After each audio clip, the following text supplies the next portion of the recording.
So, what's up guys, I am BlackOpsAmazing, welcome back to another zombies video where today I'm going to be answering a bunch of your zombies questions from the comment section below. If you're going to enjoy today's video, a like rate, and if you feel like it would at any time be very much appreciated. Make sure you are subscribed to stay up to date with the latest zombies comments on this channel.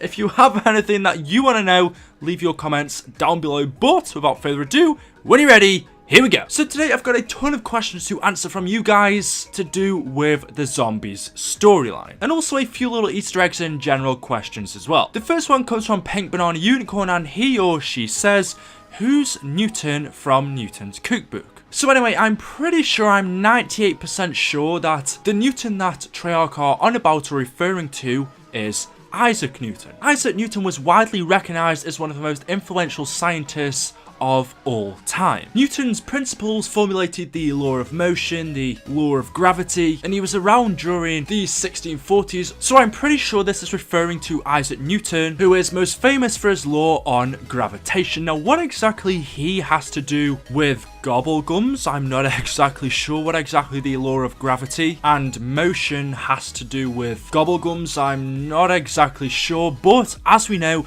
in Newton's cookbook you combine divinium and then you mix perks together to make other things. So I'm guessing mixing chemicals, science, and then obviously Isaac Newton is one of the most famous and most recognized scientists of all time. So I guess in that way you could link these two up. It is a bit random, but I'm 98% sure that it is referring to Isaac Newton. I mean, there's no other Newton we know in the game, and there's no other Newton I could think of outside of the game in the real world who it would link to besides from him. So there we go. The next question says, hey Eli, why is Richthofen in the mission Vendetta? So we can see in the World War campaign on the mission Vendetta near the beginning, Richthofen is there. Well, actually this is Heinrich Amsel, but obviously the character model is Richthofen, and that's exactly what it is, nothing else. It is just Richthofen's character model used in the campaign. Obviously the very first zombies map we had was Nuketown and Toten, and back then we played as 4 random marines. We didn't play as Richthofen, Takio, Nikolai and Dempsey up until Shino Numa. So the character model for Richthofen was in the campaign first, and then months later he ended up being in zombies. But this isn't actually Richthofen, as I said, it's just his character model that was taken from the campaign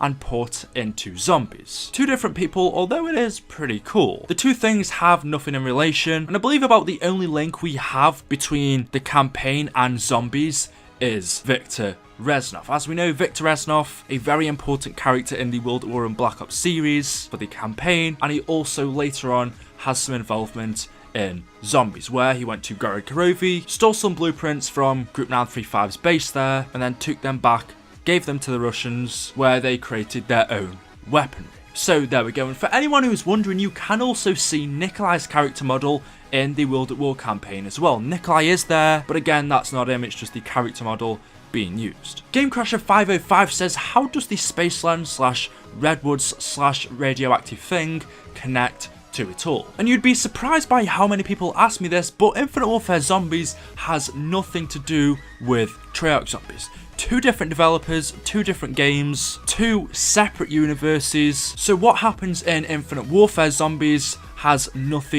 effect in what happens in World at War and the Black Ops series. So the answer is there's no connection at all. Blake Hodges says, what is Beast Mode? Please like so I can see, or BOA can see. So obviously the Beast is a feature that we can use in Shadows of Evil, where it allows us, the player, to enter a mode that's similar to Afterlife in Mob of the Dead. As we know, Shadows of Evil is a twisted version of Morgue City that is shifted slightly from reality, so not everything that we see in Morgue City is real. Now I know that our characters ended up here in the first place because they all killed someone. The Shadow Man tricked them into killing people, and then he used that to his advantage, where he put them to sleep and they woke up in this twisted version of Morgue City with the mark of the beast on their hands. And only those with the mark of the beast are able to transform into the beast. So because our Shadows of Evil are marked, as you can see they have this symbol, they can then in Shadows of Evil turn into this. And obviously whilst in this mode, they can do things that they couldn't usually do. They have tentacles, they have these sharp razor teeth, they can see things that they wouldn't be able to see normally, they have extra strength. They are an APOTHICON. The beast is an APOTHICON, and so because the characters have been marked by the Shadow Man, and as we know the Shadow Man is an APOTHICON himself, that then allows our Shadows of Evil characters to turn into one of them. The next question from Bryson the Pirate says, why do you hear the transit bus in Nuketown? And that is a very good question. In Nuketown on about round 3 or 4, I believe, you can hear the transit bus beep its horn, but you don't see it. And the question is, why do we hear it? Now obviously the transit bus doesn't pick up Malton. As we know, Rustman, who lost his job at the Broken Arrow facility, found this bus and then got on it. Whilst he was riding this bus, he then also came across Samuel Stuhlinger. The two met, became friends, and then it was just those two riding this bus, wandering the Earth. And then as we know, Stuhlinger and Rustman met both Misty and Malton together at a diner. So even though we know that Malton is hiding in the bunker in Nuketown, it doesn't pick him up there. Even though it drives past, they don't know Malton, they don't pick him up, and that's not where they meet him. So why is the bus driving past Nuketown? And it's also quite strange because Nuketown takes place in Nevada, and then Tranzit, where they met, takes place in Hanford, Washington, and those two places are a very long distance from each other, which means the bus would have to have drove a very long way. But I think it's just a small Easter egg that Treyarch wanted to add in. The next question from Greg Place says, the story of the Screecher and Napalm Zombie. Now, we don't really know too much about them. We can clearly see from their tattoos and their clothing that these were natives that were living in the Shangri-La jungles. These special zombies were just normal people that were living here before, and just like the normal zombies, they became infected, but these ones seem to have powers. Obviously one of them is the Napalm Zombie, so it has the fire effect, and the other one is the Screecher, which has the ability to blow your ears out. But in terms of Easter egg and storyline, there's no real story behind them. We really don't know anything about them. There are a lot of theories, and a lot of people are saying that these are Brock and Gary. This is Brock and Gary after they died in Shangri-La, or at least these zombies are supposed to represent them. These are them in zombie form, but that hasn't been confirmed, it's just a theory. I'm Dutch says, BlackOpsAmazing, can you explain the Dark Aether and Agartha? So in the very beginning, as I've told you guys many times, there was only the Aether,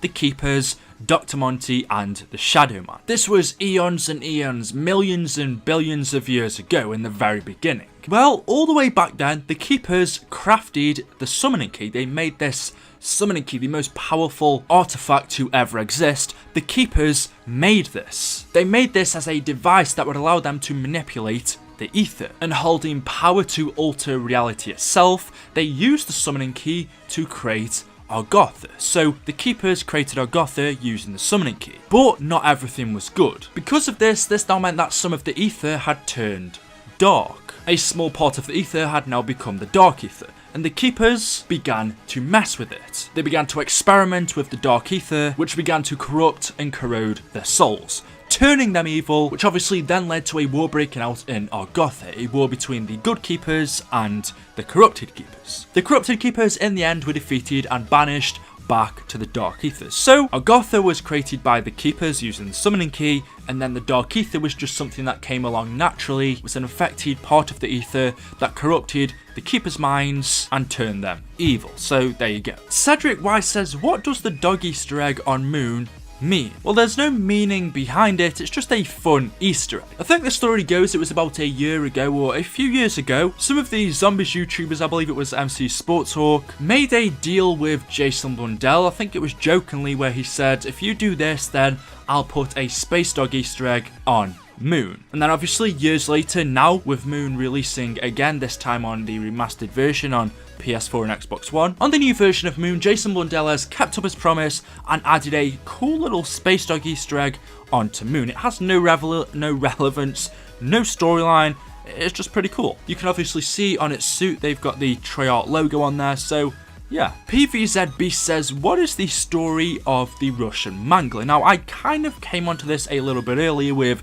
Viktor Reznov. As I said, Viktor Reznov stole blueprints and schematics from Group 935's base in Stalingrad. He went over to that location, took their blueprints, and then gave it back to the Russians because obviously Viktor Reznov is a Russian. He loves his country, so he fought for them. He stole Group 935's work, gave it to the Russians, and then the Russians used that to create their own weapons. Using Group 935's blueprints of the Origins robots, the Russians created their own version called the Gigant robots. Using Group 935's blueprints of the Panzer Soldat, the Russians created their own version, which was the Russian Mangler. And also using Group 935's blueprints of the ray gun, the Russians used that to create their own version, which was the ray gun Mark III. So the Russian Mangler comes from stolen blueprints from Group 935. The Russians made it to wage and win the war against the Germans. Anyway, that is all I have for you for today. Hopefully you have enjoyed the video. If you found out something new or one of your questions has been answered, a like rating if you feel like it would